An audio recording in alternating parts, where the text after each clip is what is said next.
Hi dragons, are you ready to start hearing the story Wish? Well, here we go with chapter 1. I looked down at the paper on my desk, the Getting to Know You paper. At the top, Mrs. Willoughby had written Charlemagne Reese. I put a big X over Charlemagne and wrote Charlie. My name is Charlie. Charlemagne is a dumb name for a girl, and I've told my mama about it a gazillion times. I looked around me at all the hillbilly kids doing math in their workbooks. My best friend Alvina told me there would be hillbilly kids. You will hate it in Colby, she said. There's just red dirt roads and hillbilly kids there. She had flipped her silky hair over her shoulder and added, I bet they eat squirrels. I glanced at the lunch boxes under the desks around me and wondered if there were any squirrel sandwiches in them. I looked back down at the paper in front of me. I was supposed to fill in all this stuff so my new teacher could get to know me. On the line beside, describe your family, I wrote, bad. On the line beside, your favorite subject in school? None. List 3 favorite activities, soccer, ballet, and fighting. 2 of those favorite activities were lies, but one of them was the truth. I'm fond of fighting. My sister Jackie inherited Daddy's inky black hair, and I inherited his fiery red temper. If I had a nickel for every time I've heard, the apple don't fall far from the tree, I'd be rich. Daddy fights so much that everybody calls him Scrappy. In fact, at this very minute, while I'm stuck here in Colby, North Carolina, surrounded by hillbilly kids, old Scrappy's back in Raleigh in the county jail again because of his fondness for fighting. And I don't need a crystal ball to know that at this very minute in our house in Raleigh, smack dab in the middle of the day, Mama is in bed with the curtains drawn and empty soda cans on the nightstand. She will stay in that bed all the livelong day. If I was there, she wouldn't care one little bit if I went to school or stayed on the couch watching TV and eating cookies for lunch. But that's just the tip of the iceberg. That social services lady said when she rattled off a list of reasons why I was getting shipped off to this sorry excuse for a town to live with 2 people I didn't even know. It's better to stay with kin, she told me. Gus and Bertha are kin. What kind of kin, I asked. She explained how Bertha is Mama's sister, and Gus is her husband. She said they didn't have any kids and they were happy to take me in. Then how come Jackie gets to stay with Carol Lee, I asked about 1,000,000 times. Carol Lee is Jackie's best friend. She lives in a fancy brick house with a swimming pool. Her mama gets out of bed every morning, and her daddy is not called Scrappy.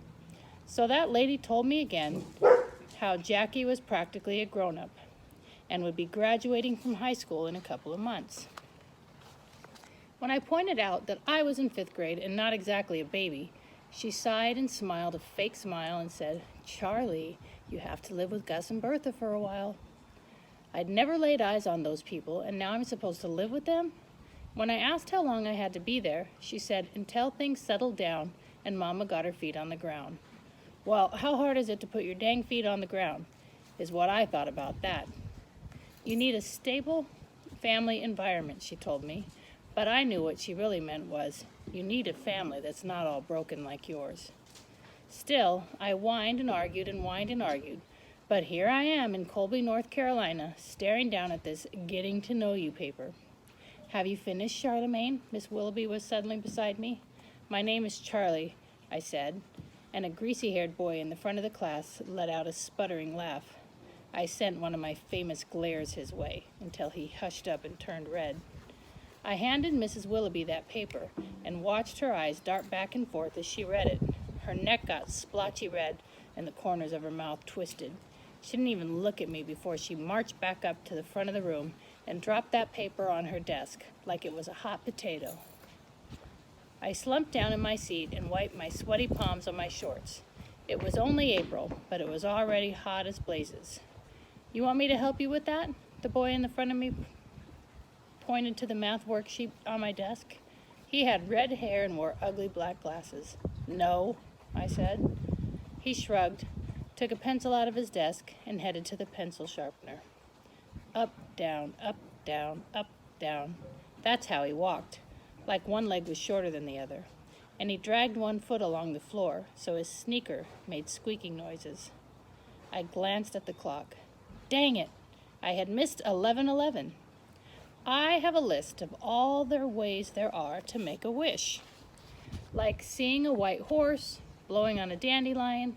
Looking at the clock at exactly 11:11 is on my list. I'd learned that from some old man who owned the bait and tackle shop out by the lake where Scrappy and I used to go fishing. Now I'd missed 11:11. I was going to have to find another way to get my wish for the day. I hadn't missed one single day of making my wish since the end of 4th grade, so I sure didn't want to miss one now. Then Mrs. Willoughby nodded toward that red-headed boy sharpening his pencil and said, "Howard, why don't you be Charlie's backpack buddy for a while?" Mrs. Willoughby explained that when a new kid comes to school, their backpack buddy shows them around and tells them the rules until they get settled. Howard grinned and said, "Yes, ma'am." And that was that. I had a backpack buddy whether I wanted one or not. The rest of the afternoon creeped along so slow I could hardly stand it. I stared out the window while kids took turns of bragging about their social studies project. A misty rain had begun to fall, and dark gray clouds covered over the tops of the mountains in the distance. When the bell finally rang, I hightailed it out of there and headed for the bus. I hurried up the aisle and dropped into the last row.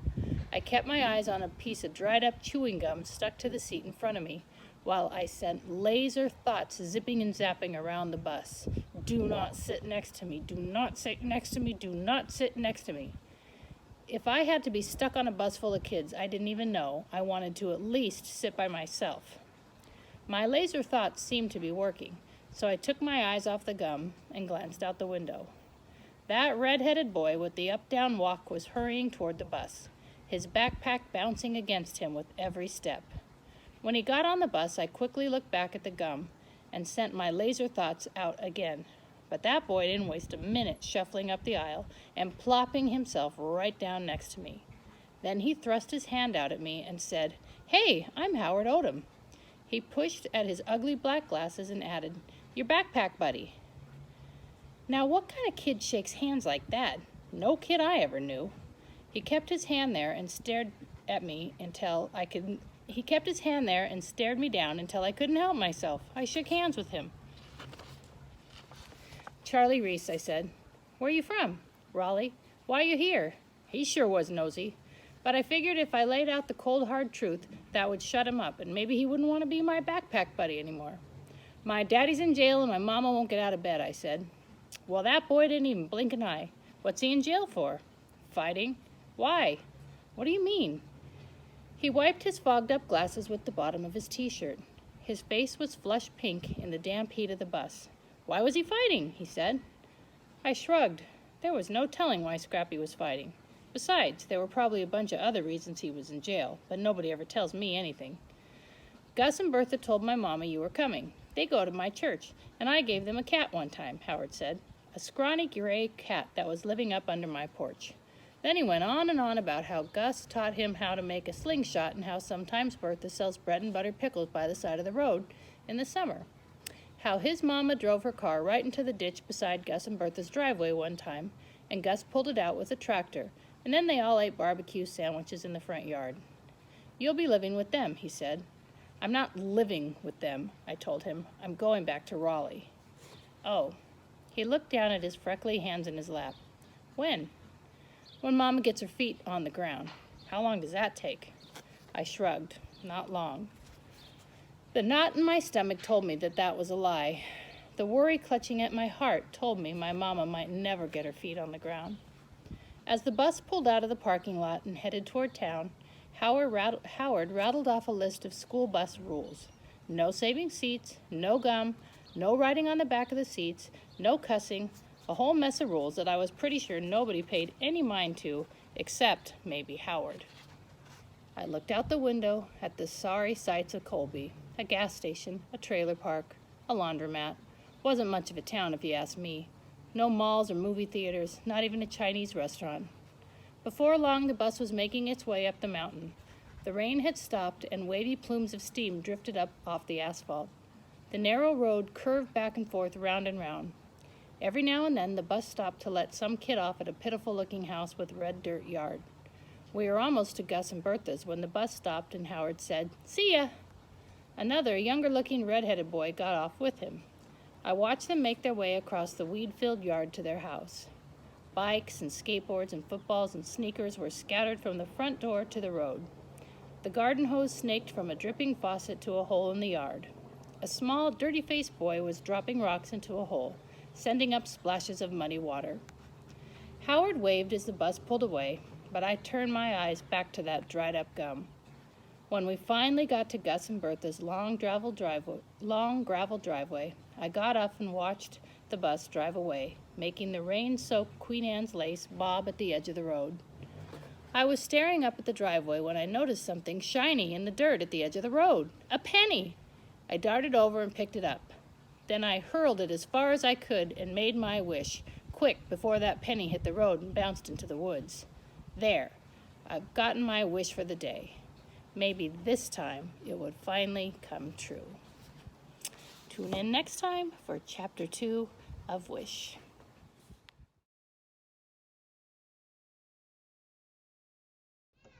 Hey Dooley Scholars, it's Mrs. Mikaela, and I'm just here to say that I miss you and I hope you are all doing well. Now before I begin, had a lot of time at home and I have been trying to figure out this technology, and I don't know if you guys noticed on Google Meet there's a Dooley mode. Let's see what that does when I click Dooley mode. Let's see, Dooley mode.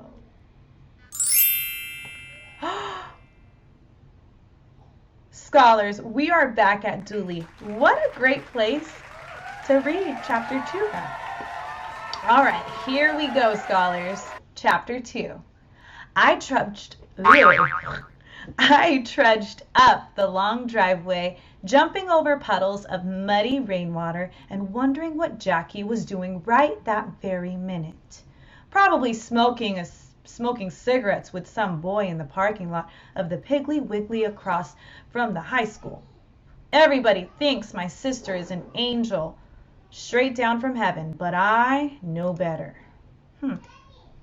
When Gus and Bertha's house finally came into view, I stopped.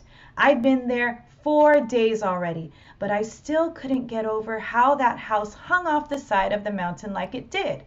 The front of the house sat smack on the ground with flowering shrubs nestled right up against it, but the back was on stilts stuck into the steep mountainside.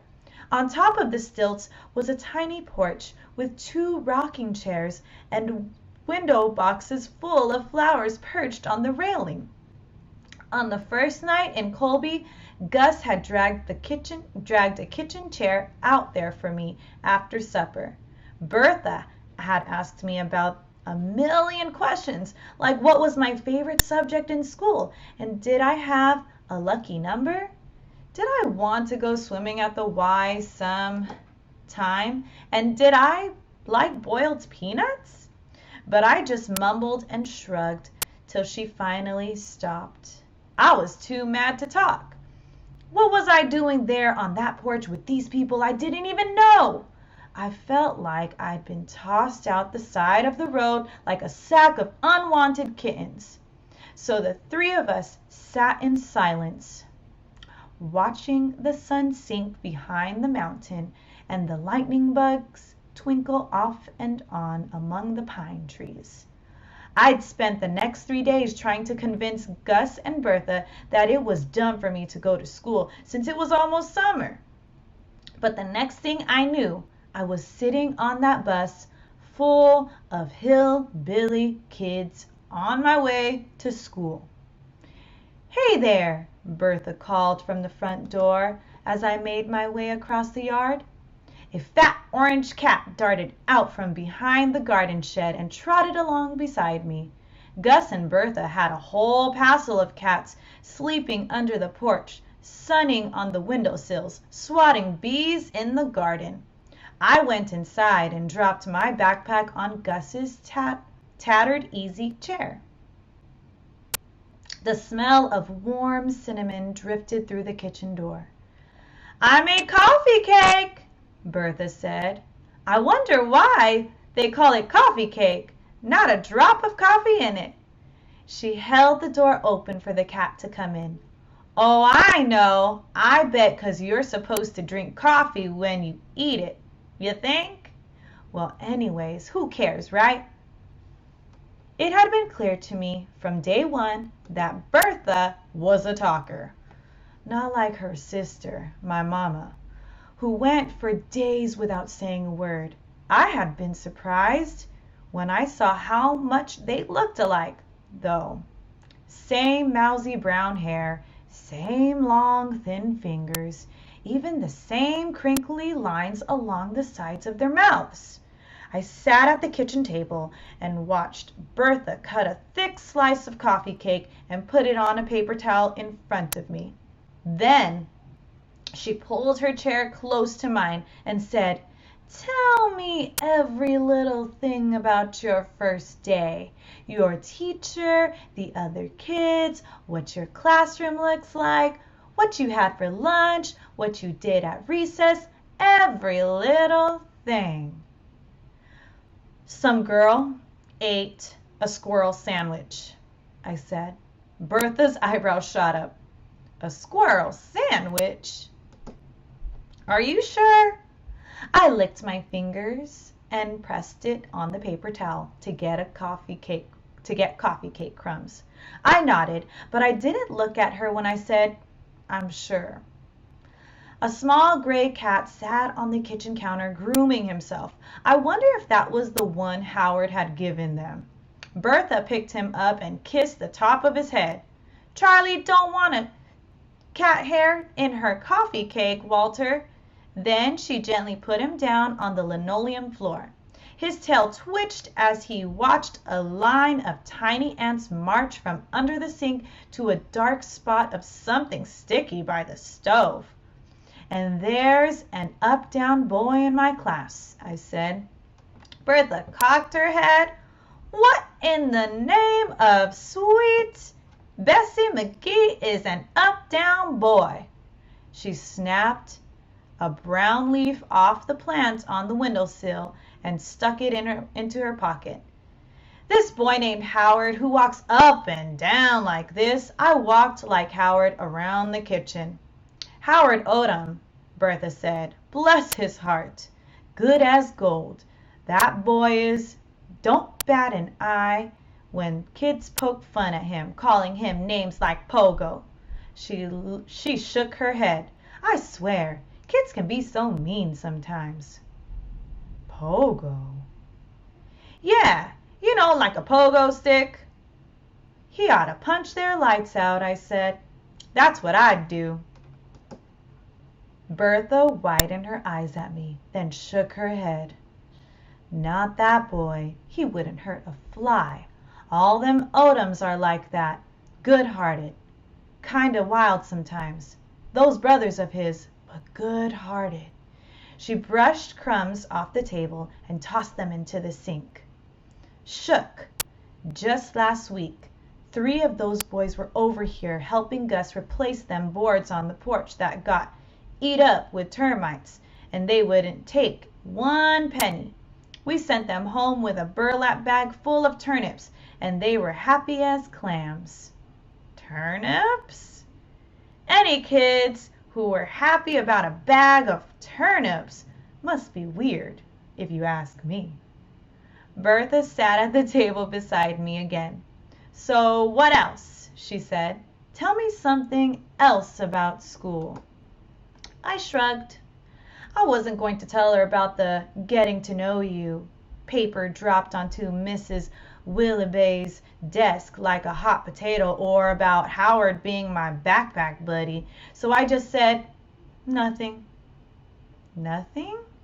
"Nope." Bertha slapped her hand on the kitchen table. "I almost forgot," she said. "I got you something." She motioned for me to follow her down the hall to the tiny spare room where I'd been sleeping. "Ta-da!"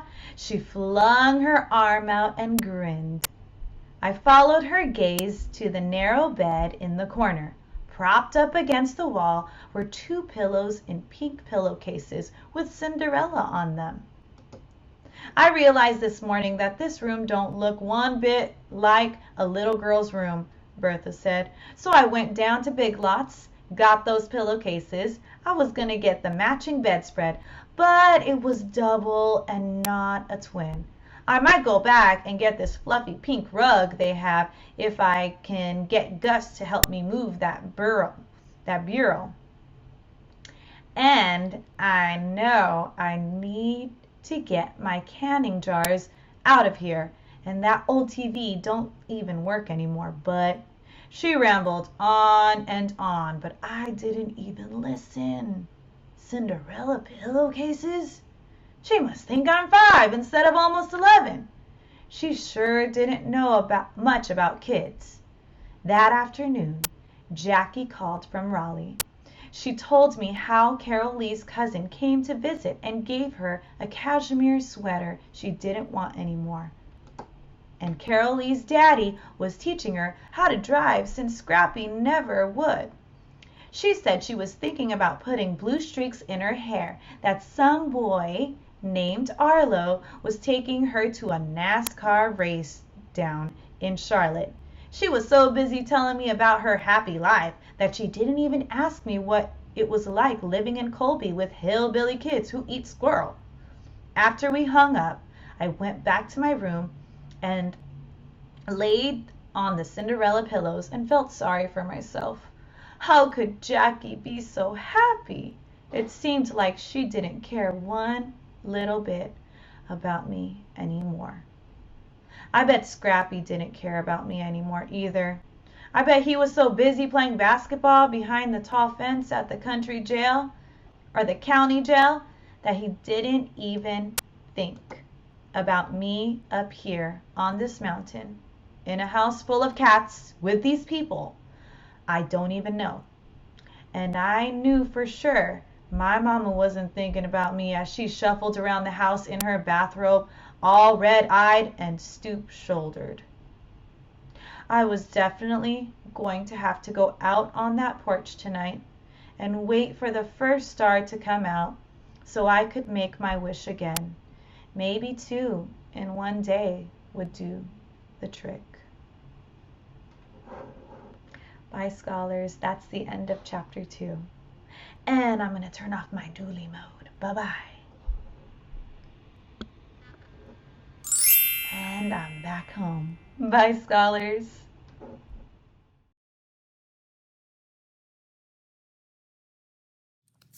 Chapter 3. That night, out on the back porch with Gus and Bertha, I saw the first star twinkling over the treetops. I closed my eyes and wished like crazy. Making a wish? Gus asked. I felt myself blush. No. Bertha nudged Gus. Tell her about the time you wished your Uncle Dean would disappear, and then he did, she said. Gus flapped his hand at her and I said, oh, no, Bertie. She don't want to hear that boring old story. He rocked his chair, making the porch floor creak and groan.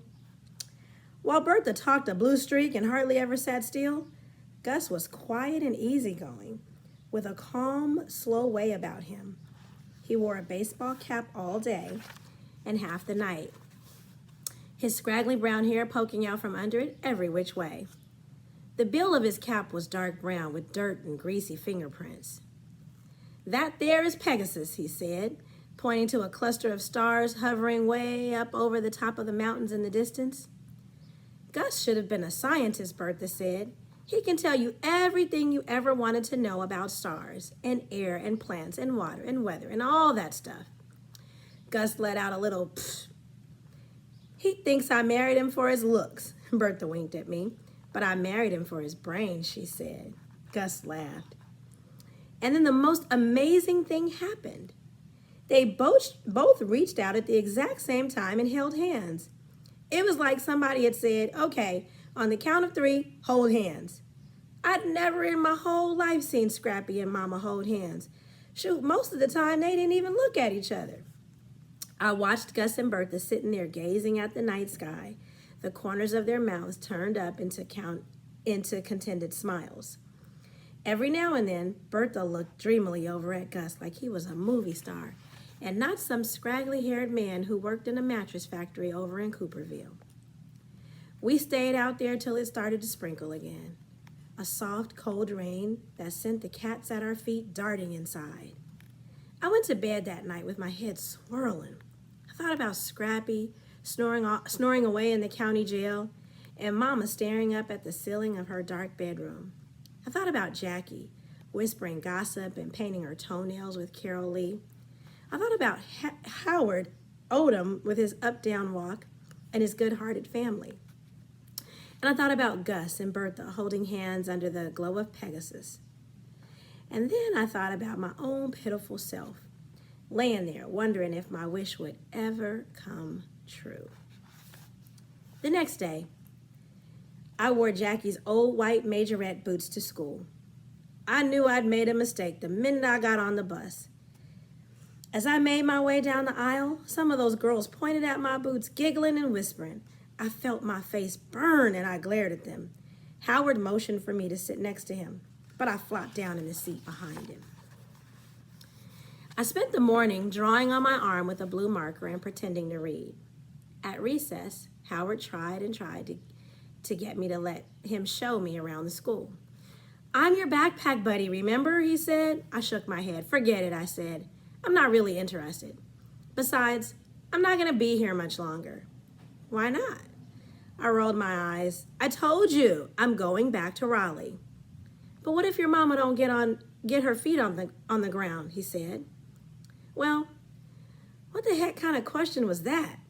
I stomped away from him, plopped down under the cafeteria windows, and glared at the kids playing soccer on the playground. Once or twice, I glanced over at Howard. He was drawing circles in the dirt with his foot and looking all mopey. When the bell rang, everybody scrambled to line up. A bunch of wild boys pushed and shoved their way in front of Howard, and he didn't even say anything. As I headed toward the line, a girl from my class named Audrey Mitchell waltzed right up to me and said, "Nice boots."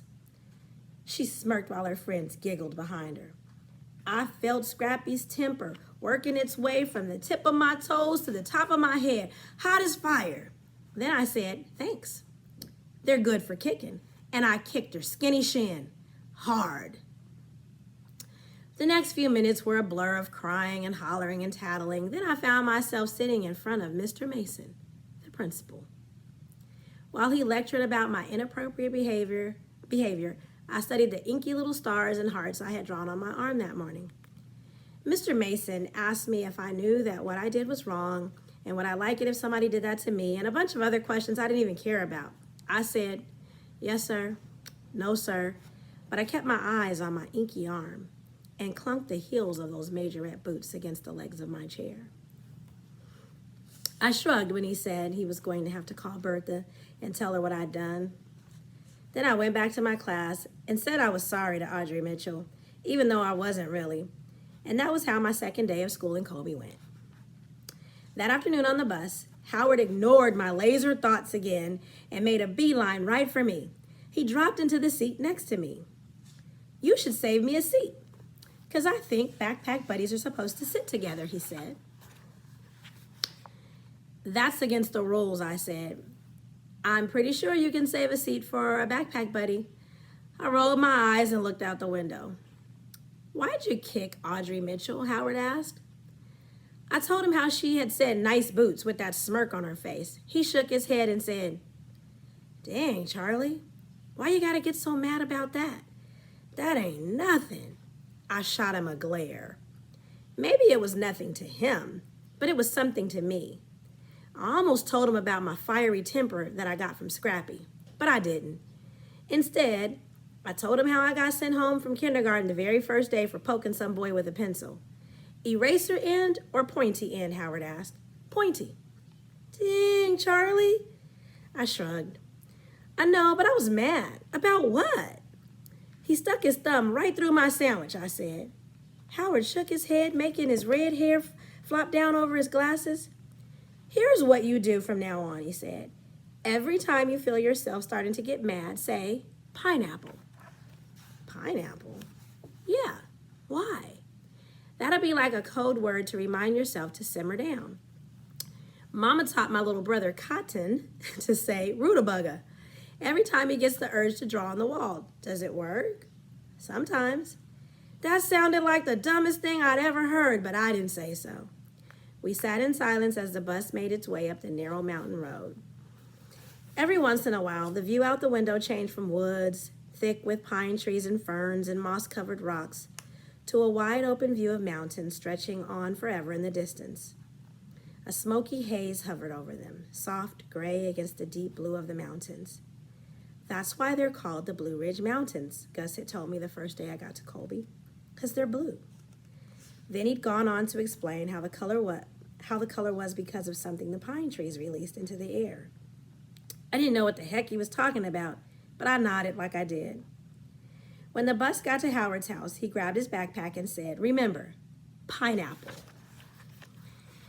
I watched him and his little brother go up the rickety steps of their front porch and disappear inside the house, letting the screen door slam with a bang behind them. Next to the front door was a ratty-looking couch covered with the bedspread. Wilted, yellowing plants and dried-up flowers planted in coffee cans lined the edges of the porch. Maybe the Odom's hearts were so good that they didn't care that they lived in such a sad-looking house. The bus chugged and groaned up the winding road. I was thinking about what I was going to say to Bertha about my kicking incident when a commotion outside the window caught my eye. 2 dogs were fighting in a dirt driveway beside a cluster of trailers. One was small and black. The other one was brown and black and skinny as all get out. A little girl was screaming and carrying on while an old man turned on a garden hose and aimed a hard spray of water at the skinny dog. "Get out of here," he hollered. A woman ran out of one of the trailers and tried to grab the black dog while the skinny dog snapped and growled and then suddenly just took off running.